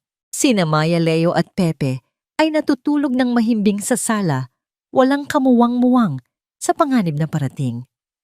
Wala pa si Liza, kaya nagdasal si Nico na ingatan ng kanyang ina. Biglang may narinig siyang tunog sa labas na hindi galing sa hangin, kundi sa makina ng sasakyan at hindi lang isa. Sumilip si Nico sa bintana at nakita ang 3 van na nakaparada sa labas ng gate. Wala pa ang bulldozer na ipinangako ni Arturo, pero may mga taong bumababa sa van. Marami sila, mga 10 lalaki na may dalang mga masalyo, crowbar at mga ilaw. Sa gitna nila ay nakatayo si Arturo na nakasuot ng dilaw na raincoat kasama si Karen na may hawak na payong. Inutusan ni Nico ang mga kapatid na gumising dahil nandyan na ang mga kalaban. Nagising ang mga bata na takot na takot. Sinabihan sila ni Nico na magtago sa likod ng sofa at huwag lalabas. Narinig ang tunog ng pagbaklas sa gate. Dahil hinarangan na ito ng lupa noon, mas madali na nila itong inakyat ngayon. Sumigaw si Arturo na pasukin nila ang bahay at ilabas ang mga gamit pati na ang mga squatter. Pumasok ang mga maton sa bakuran at sinipa ang pintuan sa harap ng bahay hanggang sa bumigay ang luma nitong kahoy. Pumasok ang 5 lalaki sa sala at sinigawan sila na lumabas. Hinarang sila ni Nico, hawak ang kaniyang pamalo at sinabing pribadong bahay iyon. Tumawa ang isang maton at sinugod si Nico. Pinalo ni Nico ang braso ng lalaki pero mabilis itong nakailag at sinuntok si Nico sa sikmura. Napaluhod si Nico at namimilipit sa sakit habang tinatawag siya ni Maya. Inutusan ni Arturo ang mga tauhan na hakutin ang mga gamit habang pumapasok siya sa loob. Kasunod si Karen na nakatakip ang ilong dahil sa amoy. Nagsimulang maghagis ng mga gamit ang mga maton. Ang mga lumang upuan, ang mga kahon ng damit ni Liza at ang mga plato ay lumilipad palabas ng pinto at bintana. Umiyak si Maya at nakiusap na huwag itapon ang kanilang mga gamit habang hinihila ang isang kahon. Tinulak ng isang maton si Maya kaya nadapa ito sa sahig na puno ng alikabok. Sa sandaling iyon, isang taxi ang humarurot papasok sa bakuran at binangga ang nakabukas na gate bago tumigil sa tapat ng pinto. Bumaba si Liza na basang-basa, magulo ang buhok at ang mata ay nag-aapoy sa galit. Nakita niya ang mga gamit nila na nagkalat sa putikan, si Nico na nakaluhod at duguan ng labi at si Maya na umiiyak sa sahig. Sumigaw si Liza ng napakalakas na galing sa kaibuturan ng kanyang kaluluwa at tinawag silang mga hayop. Tumakbo si Liza papasok sa kusina at kinuha ang kasirola na nakasalang sa kalan na kanina pa pinapakuluan ni Nico para may mainit na tubig. Puno ito ng kumukulong tubig. Lumabas siya sa sala at sinigawan silang lumayas sa kanyang bahay. Hinarang siya ng isang maton pero binuhos ni Liza ang kumukulong tubig sa paanan ng lalaki. Sumigaw ang lalaki at tumalon sa sakit habang nalalapnos ang balat sa binti niya. Napaatras ang ibang maton at sinabing baliwang babae dahil may dala itong tubig na kumukulo. Inutusan ni Karen ang mga tauhan na sugurin si Liza dahil nag-iisa lang ito. Dahil wala ng tubig, ginamit ni Liza ang kaserola bilang sandata at hinampas ito sa ulo ng isang lumalapit na lalaki. Inutusan niya si Nico na tumayo at lumaban. Tumayo si Nico, pinunasan ng dugo sa bibig at kinuha ulit ang kanyang pamalo. Nagkaroon ng gulo sa sala kung saan lumaban sina Liza at Nico sa 5 lalaki habang hinahagisan naman sila ni Maya at Leo ng mga libro at sapatos para makagulo. Pero masyadong marami ang kalaban. Nahawakan ng 2 lalaki si Liza sa magkabilang braso Habang nagpupumiglas ito, lumapit si Karen at ngumiti ng matamis bago sinampal si Liza ng napakalakas. Tumabingi ang mukha ni Liza dahil sa lakas ng sampal. Tinawag ni Karen na basura si Liza at sinabing maingay ito. Ininsulto niya ito na wala itong pera at kapangyarihan. Dahan-dahang binalik ni Liza ang tingin kay Karen. Ang pisngi niya ay namumula pero ang mata niya ay hindi lumuluha. Tumawa pa siya ng mahina na ikinainis ni Karen. Sinabi ni Liza na tinatawa niya ang katangahan ni Karen. Biglang tinapakan ni Liza ng buong lakas ang paa ng lalaking nakahawak sa kanan niya. Sa pagluwag ng hawak, dahil sa sakit, nakawala ang kanang kamay ni Liza. Sa isang iglap, buong puwersa niyang ibinalik ang sampal kay Karen. Hindi lang ito simpleng sampal kundi sampal ng isang labandera na sanay magkuskos ng maong. Ang lakas nito ay nagpatalsik kay Karen, kaya napaupo ito sa isang tumpok ng basang dyaryo at nalubog sa dumi ang mamahaling damit nito. Sumigaw si Nico na huwag sakta ng nanay niya at pinalo sa tuhod ang lalaking nakahawak sa kaliwa ni Liza. Nang akmang susugurin na sila ni Arturo na may hawak na masalyo, biglang may narinig na sirena ng pulis. 3 sasakyan ng pulis ang pumasok kasunod ang isang itim na limousine. Ginamit ng hepe ng pulisya ang megaphone at inutusang tumigil ang lahat. Natigilan ang mga maton at nagtaasan ng kamay. Nabitawan naman ni Arturo ang masalyo. Bumaba mula sa limousine ang isang lalaking naka-Amerikana na may dalang briefcase at kasunod niya ay si Doña Pilar.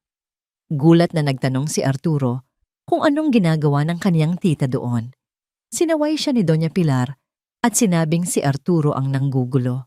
Lumapit ang lalaking naka-Amerikana at nagpakilala bilang Attorney De Vega. Sinabi niyang hawak niya ang writ of injunction mula sa korte na nagpapatigil sa anumang demolisyon o eviction sa Casa de Monstro. Hindi makapaniwala si Arturo at nagtanong kung paano sila nakakuha ng court order at pera sa ganitong oras. Lumapit si Liza habang inaayos ang kanyang damit. Dumukot siya sa kanyang bulsa at inilabas ang isang resibo ng bangko. Sinabi ni Liza ng malakas na may pera na sila. Ipinaliwanag niya na ang bahay na tinawag ni Arturo na basura ay nagbigay sa kanila ng sapat na yaman para bayaran ang pinakamagaling na abogado sa Maynila at bayaran ang tax ng lupa para sa susunod na 10 taon. Nanlaki ang mata ni Karen na nakaupo pa rin sa basura at ni Arturo. Sumigaw si Karen na imposible iyon at nagtanong kung saan galing ang pera. Sumagot si Liza na galing ito sa korason at tumingin kay Doña Pilar sabay tango senyales na nahanap nila ang puso. Humarap ang hepe ng pulisya kay Arturo at inaresto ito para sa trespassing physical injuries at malicious mischief. Nagpumigla si Arturo habang pinupusasan at iginiit na pamangkin siya ni Doña Pilar. Nagmakaawa siya sa kaniyang tita na tulungan siya. Tumingin lang si Doña Pilar sa kanya ng malamig at sinabing ang pamilya niya ay hindi nananakit ng bata at babae kaya hindi niya kilala si Arturo. Dinala ng mga pulis sina Arturo, Karen at ang mga maton. Ang ingay ng kanilang reklamo ay unti-unting nawala habang isinasakay sila sa patrol car.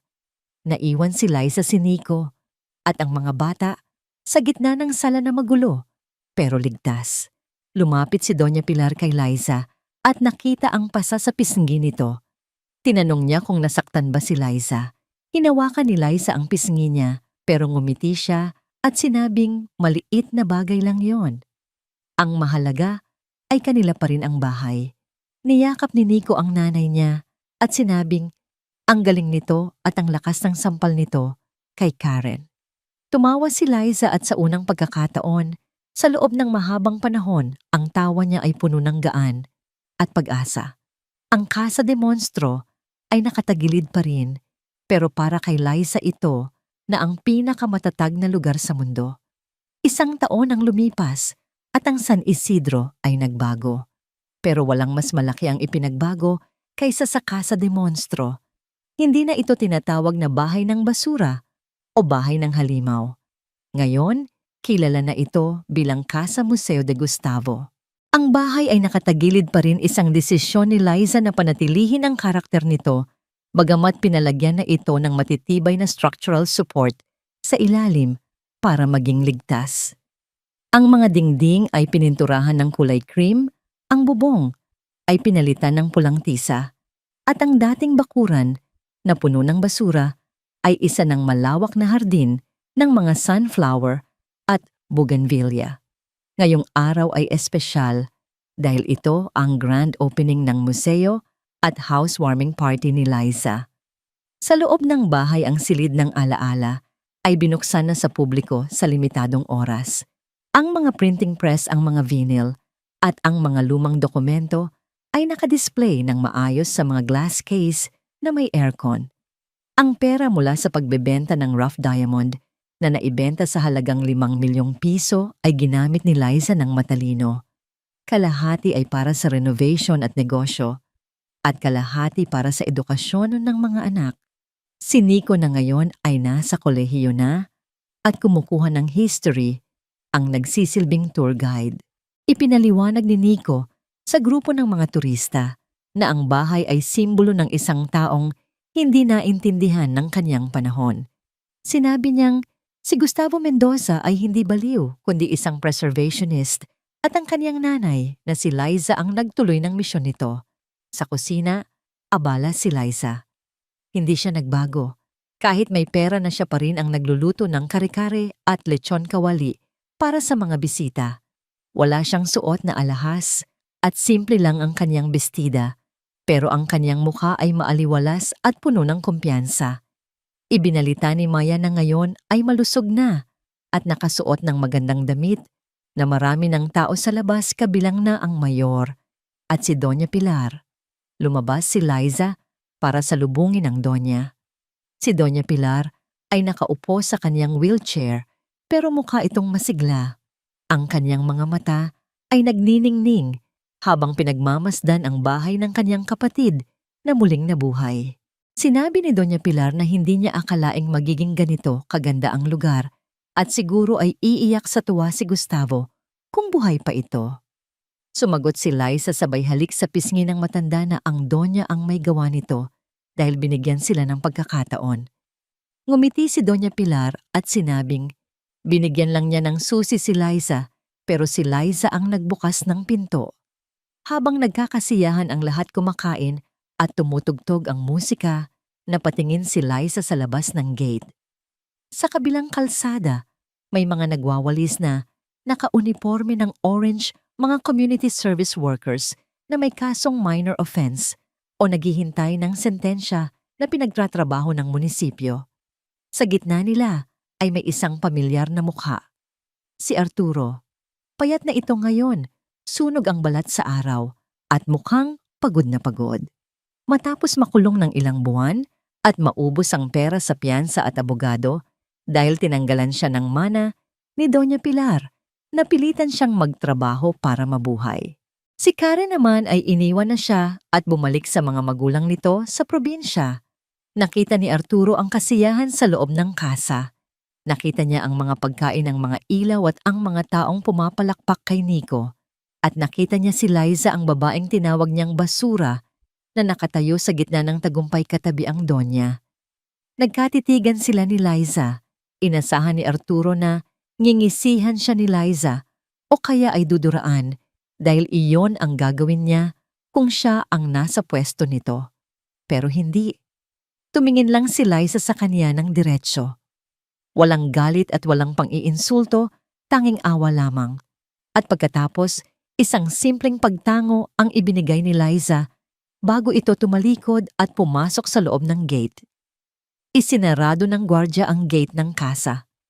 Para kay Arturo, ang pagsasarado ng gate na yon ay mas masakit pa sa anumang sampal. Ito ang senyales na wala na siya sa mundo nila at siya na ngayon ang nasa labas na nakatingin sa loob. Sa loob ng bahay, itinaas ni Liza ang kanyang baso ng iced tea at nag-alay ng toast para sa pamilya. Sumagot naman ang kanyang 4 na anak. Niyakap ni Liza si Pepe ang bunso at binulungan ang mga anak ng isang aral. Sinabi niya na ang tunay na yaman ay hindi ang ginto sa braso o ang pera sa bangko, kundi ang kakayahang matulog ng mahimbing sa gabi na alam mong wala kang inaapakan at ligtas ang pamilya mo. Tumingin si Liza sa paligid ng Casa de Monstro. Ang mga pader nito ay puno ng kasaysayan ng sahig ay nakatagilid pa rin bilang paalala ng bigat ng nakaraan at ang hangin ay amoy sampagwita at bagong pag-asa. Bulong ni Liza sa sarili na kanila na iyon. Sa wakas ang byuda na dating namamalimos ng isda sa palengke ay nakauwi na at walang sinuman kahit bagyo, kahit aso o kahit demonyo ang makakapagpalayas sa kanya muli. Isang buwan matapos ang magarbong pagbubukas ng Casa Museo de Gustavo, ang hangin sa San Isidro ay nagbago. Kung dati ay amoy sampagwita at pag-asa, ngayon ay may halong lamig na nagbabadya ng bagyo. Ang museo ay dinadayuan ng mga turista mula sa iba't ibang probinsya. Si Nico, na naging expert na sa kasaysayan ng pamilya Mendoza, ang laging humaharap sa mga bisita. Si Liza naman ay abala sa pamamahala ng pondo, tinitiyak na bawat sentimo ay napupunta sa dapat kalagyan. Ngunit ang tagumpay ay parang asukal. Hindi lang langgam ang nilalapit nito, kundi pati na rin ang mga malalaking peste. Isang hapon ng Martes, habang nagsasarado na ng museo si Liza, dumating ang isang convoy ng 3 sasakyan. Hindi ito mga turista. Ang plaka ng unang sasakyan ay kulay pula sasakyan ng gobyerno.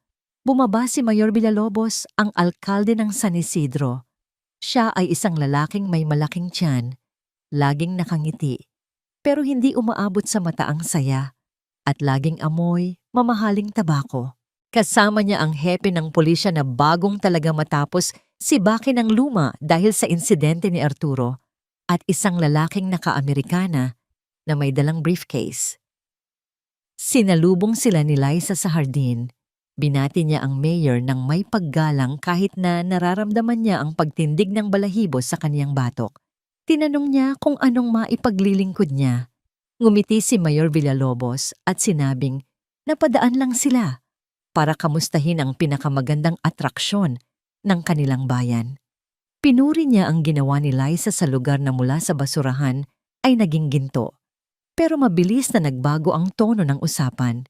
Ipinakilala ng mayor ang kasama niyang lalaki bilang Attorney Salcedo mula sa Provincial Heritage Office. Nagsalita si Attorney Salcedo. Sinabi nitong may natanggap silang impormasyon na ang Casa Museo ay nagtatago ng mga national cultural treasures o mga yamang pangkultura ng bansa.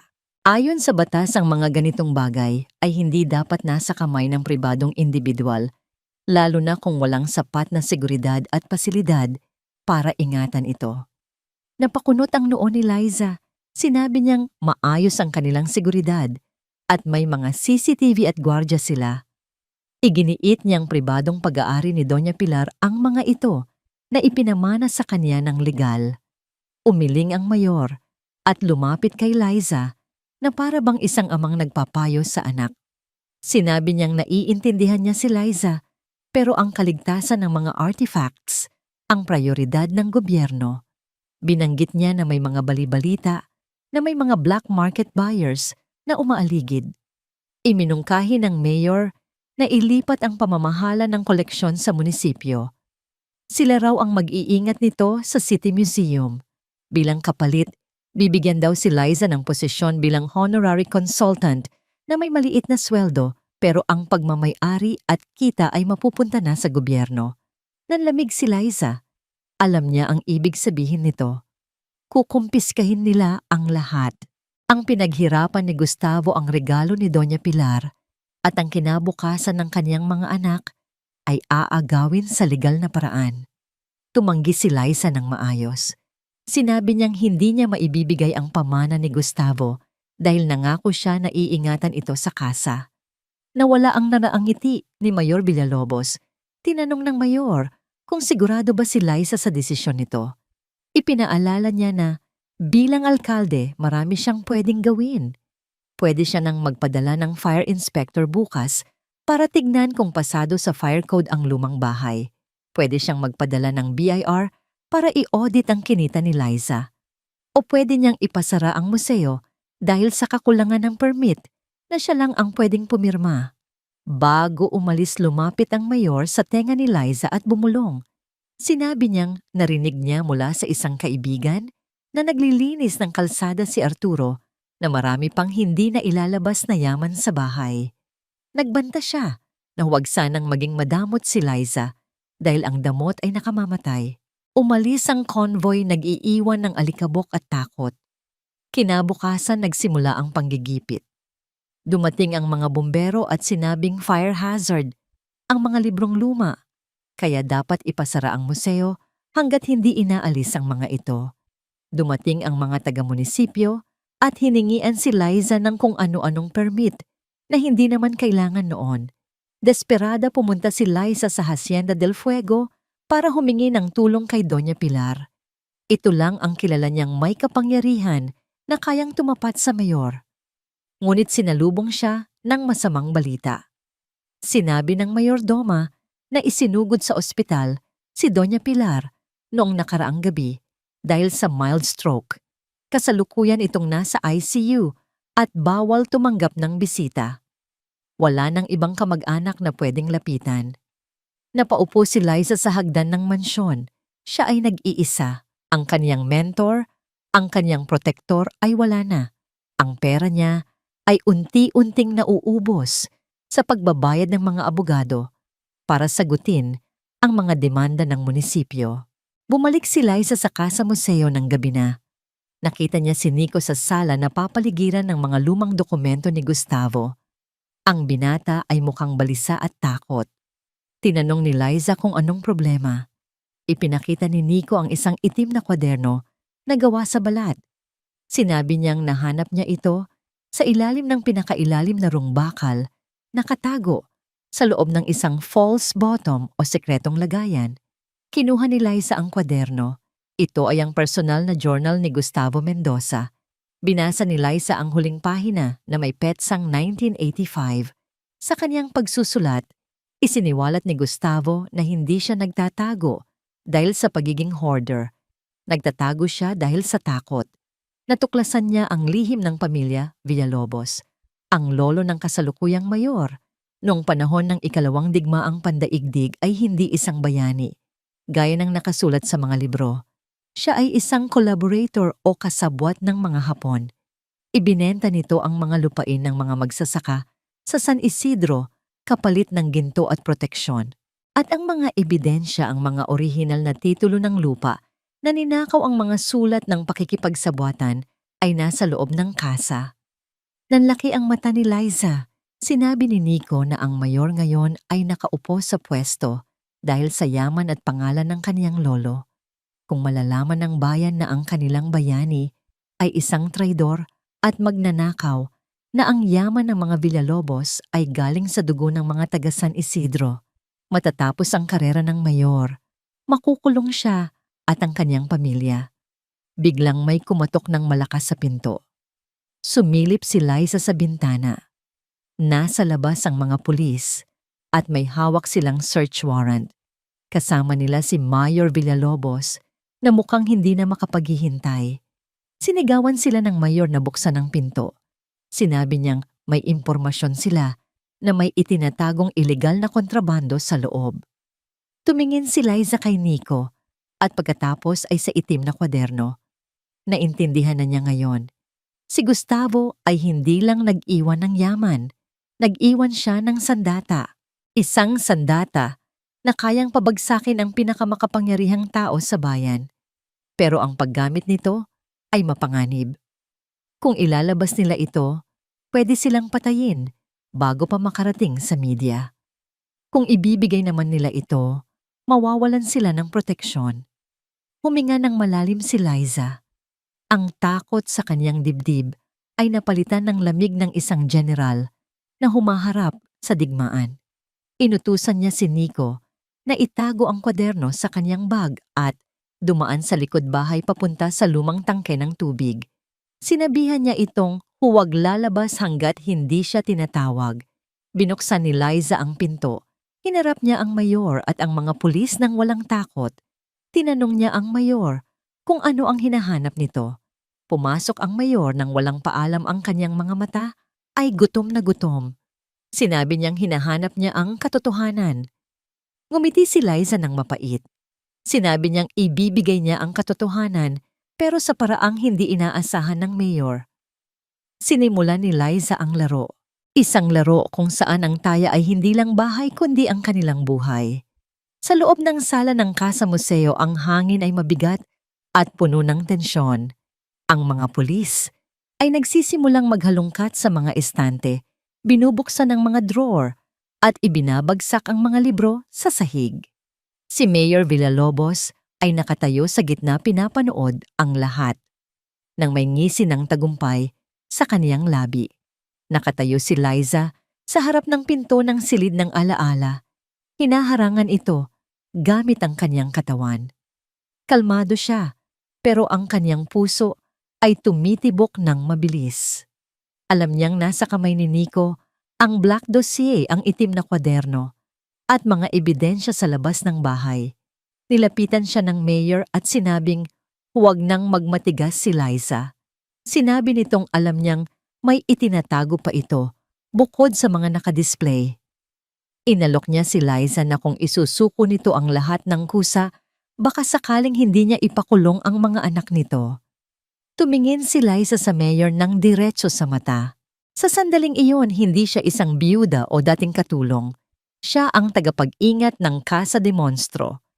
Tinanong ni Liza ang mayor kung gusto ba talaga nitong malaman kung ano ang laman ng huling lihim ni Gustavo. Tumango ang mayor at sinabing iyon mismo ang ipinunta niya. Inanyayahan ni Liza ang mayor na pumasok sa silid ng alaala pero siya lang mag-isa. Walang pulis, walang abogado. Usapang kaibigan sa kaibigan.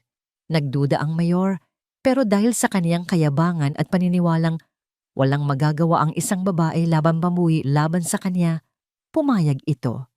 Sininyasan niya ang mga pulis na maghintay sa labas.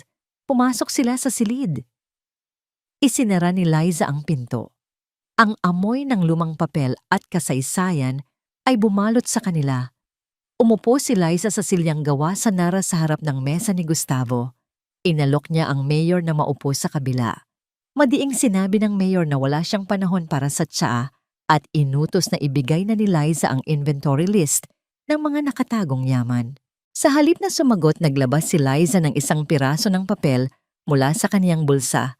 Hindi ito ang orihinal na dokumento na nasa kay Nico, kundi isang photocopy ng isang pahina mula sa diary ni Gustavo. Inilapag niya ito sa mesa at itinulak papunta sa mayor. Kinuha ito ng mayor nang may pagtataka. Binasa niya ito. Habang binabasa niya ang mga salita, unti-unting nawala ang nangisi sa kanyang mukha. Namutla siya. Ang kanyang mga kamay ay nagsimulang manginig. Nakasulat sa pahina ang detalyadong account ng pagtataksil ng lolo ng mayor noong 1944. Nakalista doon ang mga pangalan ng mga pamilyang pinatay ng mga Hapon dahil sa sumbong ng lolo nito at ang mga lupain sa San Isidro na iligal na inilipat sa pangalan ng mga Villalobos. Tinanong ng mayor sa garalgal na boses kung saan nakuha ni Liza ang papel na yon. Sumagot si Liza ng mahinahon. Sinabi niyang si Gustavo ay hindi baliw. Siya ay isang archivist o taga-ingat ng kasaysayan. At ang kasaysayan ng pamilya Villalobos ay nakatago ng ligtas sa loob ng bahay na ito sa loob ng mahabang panahon. Sinubukan ng mayor na punitin ang papel pero pinigilan siya ni Liza. Sinabi ni Liza na huwag nang mag-abala ang mayor dahil kopya lang iyon. Ang orihinal na diary kasama ang mga titulo ng lupa at mga sulat na may pirma ng lolo nito ay nasa isang ligtas na lugar na. Sinabi niyang kung may mangyaring masama sa kanya o sa kanyang pamilya ngayong gabi, ang mga dokumentong yon ay ipapadala sa National Bureau of Investigation at sa lahat ng istasyon ng TV sa Maynila bukas na bukas din. Natahimik ang mayor. Ang pawis ay tumutulo sa kaniyang noo. Alam niyang tapos na siya. Ang kaniyang karera, ang kaniyang yaman, ang kaniyang pangalan, lahat ay mawawala kapag lumabas ang bahong ito. Tinanong ng mayor kung anong gusto ni Liza. Pera ba umiling si Liza? Sinabi niyang hindi niya kailangan ng maruming pera.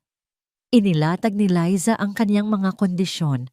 Una, gusto niyang pirmahan ng mayor ang isang executive order na nagdedeklara sa Casa Museo de Gustavo bilang isang heritage site na protektado ng munisipyo, hindi pwedeng ipasara at tax-exempt o libre sa buwis habang buhay.